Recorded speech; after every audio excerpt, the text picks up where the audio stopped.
Hello students. तो आज हम देखेंगे ऑर्गेनाइजिंग चैप्टर 4, उसमें steps for the process of organising. The formation of organising is a scientific process. According to Peter F Drucker, the lack of proper formation of organization cannot sustain for long time. Hence, the unit is slowly destroyed. It is through ensuring proper steps of the formation of organizing that the functional relations are established in a proper manner, which should be done properly. ठीक है, तो organisation है उसका structure properly formed होना चाहिए, तो ही organisation long run तक चलेगा, सस्टेन हो पाएगा। अगर ऑर्गेनाइजेशन स्ट्रक्चर प्रॉपरली फॉर्म नहीं हुआ होगा तो उसमें क्या होगा कि हमेशा वर्क कन्फ्यूजन रहेगा, प्रॉपर डेलीगेशन नहीं होगा अथॉरिटी एंड रिस्पॉन्सिबिलिटी का, और ऑर्गेनाइजेशन गोल्स को अचीव करना मुश्किल हो जाएगा और ऑर्गेनाइजेशन लंबे समय तक चल नहीं पाएगा। सो ऑर्गेनाइजेशन स्ट्रक्चर प्रॉपरली फॉर्म होना चाहिए। ठीक है, तो उसमें फर्स्ट स्टेप है clarification of objectives. Before formation of organizational structure, it is necessary to have the clearly defined goals and its proper understanding. हमारा बिजनेस का गोल्स क्या है और उसकी अंडरस्टैंडिंग और उसको समझना बहुत ज़रूरी हो जाता है। उसके हिसाब से ही ऑर्गेनाइजेशन स्ट्रक्चर फॉर्म किया जाता है। The main and the sub-goals should be properly interpreted and on the basis of which organization is formed. Hence, the establishment of proper goals and with proper clarity is the first step towards proper organization. Proper goals को establish करना और उसकी proper clarity और understanding रखना वो first step है organisation structure form करने के लिए। List of functions. After having clearly defined goals with the help of organizational structure, the list of work to be done is prepared. Organisation structure के हिसाब से हमें क्या काम करना है उसका एक लिस्ट बनाया जाता है। At the time of preparing such a list, it is ensured that not a single task is left or is repeated and a special care is taken for the same. Hence, the list of functions should be prepared on the basis of its proper consideration and the final distribution should be done. सो ये सारे functions का list बनाना, कौन क्या activity करेगा, कौन सी activity करेगा, उस हिसाब से कि कोई एक्टिविटी छूट ना जाए और कोई एक्टिविटी रिपीट ना हो जाए, और उसका स्पेशल केयर लेना कि ये सारे एक्टिविटीज़ परफॉर्म प्रॉपरली हो रहे हैं या नहीं। ठीक है, तो ये सब ज़रूरी होता है ऑर्गेनाइजेशन स्ट्रक्चर के प्रॉपर फॉर्मेशन के लिए। Departmentation of function. Once when the list of functions is prepared, the work areas similar in nature are classified and similar functions are placed together, then the division of work is done accordingly. कौन कौन से ऐसे काम हैं जो साथ में करने रहेंगे, जो ऐसे कुछ काम होते हैं जो एक अगर काम ना हो तो दूसरा काम नहीं हो सकता, ऐसे सारे फंक्शंस को एक साथ कंसिडर किया जाता है और फिर डिवीजन ऑफ वर्क किया जाता है।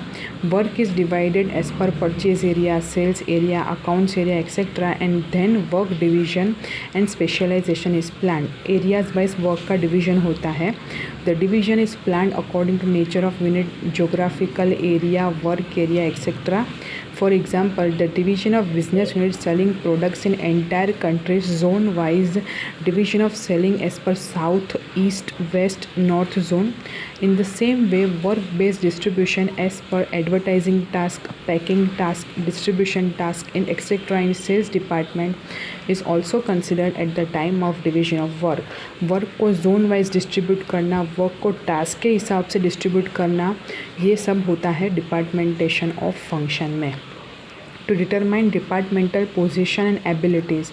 Once when the work is departmentalized properly, the task to have proper persons to handle the responsibilities are created as per positions and abilities are planned accordingly. For example, sales officer for sales department, at the same time the sub post or categories as per the persons to be appointed. ठीक है, काम decide कर लिया कि ये काम करना है, ये काम ऐसे करना है, ऐसे करना है, पर ये काम कौन करेगा वो यहाँ पे डिसाइड किया जाता है। उनकी कैपेबिलिटीज़ के हिसाब से इंसान को काम दिया जाता है। ठीक है, The delegation of power and responsibilities, divisional heads, sub-divisional heads and skill-based heads are finalized, and then all the heads should be given power and responsibilities so that they can perform their work well. Power और responsibility दोनों दिया जाता है, authority and responsibility दोनों दिया जाता है ताकि वो अपना काम सही तरह से कर सके. In addition to that, clarification should be done of each person's post so that each person will get the idea of the responsibilities assigned. और उसके अलावा क्लैरिफिकेशन भी किया जाता है कि कौन से व्यक्ति को क्या काम करना है ताकि वो अपनी रिस्पॉन्सिबिलिटी अच्छी तरह निभा सके. It is also necessary to have the proper proportion of power and responsibilities. एक ही इंसान पर सब कुछ थोप देना ऐसा भी नहीं होता, सबको बराबर से और वो अच्छी तरह काम कर पाए, उन पर ज़्यादा ओवरलोड ना हो, बर्डन ना हो जाए, उस हिसाब से पावर और रिस्पॉन्सिबिलिटीज़ को डिवाइड करना है, डिस्ट्रीब्यूट करना है. Establishment of interrelationship. After the proper distribution of work and delegation of power and responsibilities among different departmental personnel, the formation of interrelations should be made clear. ठीक है, inter relationship establish करनी है इंसानों के बीच ताकि वो समझ सके कि हमें किसको रिपोर्ट करना है, कैसे काम करना है, कैसे कोऑर्डिनेशन के साथ काम करना है. With the help of departmentalisation the power and responsibilities are decentralised but the same can be centralise with the help of formation of inter relations. ठीक है, जैसे जैसे पावर और रिस्पॉन्सिबिलिटी दी जाती है वैसे वैसे अलग अलग डिपार्टमेंट्स पड़ जाएंगे, पर उन सारे डिपार्टमेंट्स को कोऑर्डिनेशन के साथ काम करना है ताकि हम इंटर रिलेशंस इस्टेब्लिश कर सकें और हमारा जो बिज़नेस का गोल है वो अचीव कर पाए. To prepare organizational chart in order to enable the people to have the perfect idea of each one's positions, a proper map should be prepared. Such a chart should be properly prepared and the same should be displayed on the notice board. कौन किसके under काम करेगा, किसे किसको reporting करना है, किसके अंदर कितने आदमी हैं जो काम करने वाले हैं, कौन क्या काम करेगा, कैसे काम करेगा, उसके लिए एक ऑर्गेनाइजेशनल चार्ट जिसको हम बोलेंगे ऑर्गेनोग्राम ऑर्गेनाइजेशनल चार्ट प्रिपेयर किया जाएगा और उसको नोटिस बोर्ड पर डिस्प्ले किया जाएगा ताकि हमें पता चले कि हमें क्या काम करना है और काम करके किसको दिखाना है. तो अब हम देखेंगे वो ऑर्गेनाइजेशन चार्ट कैसा होता है by seeing different structures of organisation. तो structure of an organisation. Effective management depends on ideal organisation. The structure of organisation indicates types of organisations, the nature, size and responsibilities of business units and its classification decides the types of organisation. Organisation का size, organisation किस तरह की activities करता है उसके हिसाब से उसका ऑर्गेनाइजेशन चार्ट प्रिपेयर किया जाता है. तो फर्स्ट स्ट्रक्चर है linear organisation, functional organisation, formal organisation, informal organisation और मैट्रिक्स ऑर्गेनाइजेशन. तो आज हम देखेंगे लीनियर ऑर्गेनाइजेशन. तो उसका मीनिंग क्या है? Linear organisation is the most simple and ancient type of organisation. ये सबसे सिंपल है, सीधा साधा और सदियों से चला आ रहा है.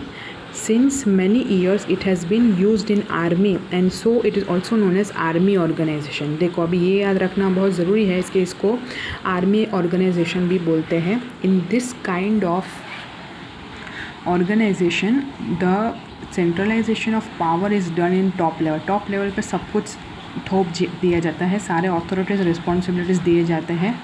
The distribution of power and responsibilities is done in straight line from top to bottom level. Top से बॉटम तक, इसीलिए इसको बोलते हैं linear. Straight from top to bottom power and responsibilities का डिस्ट्रीब्यूशन किया जाता है. As the distribution of power is in straight line from top to bottom level, it is called linear organisation.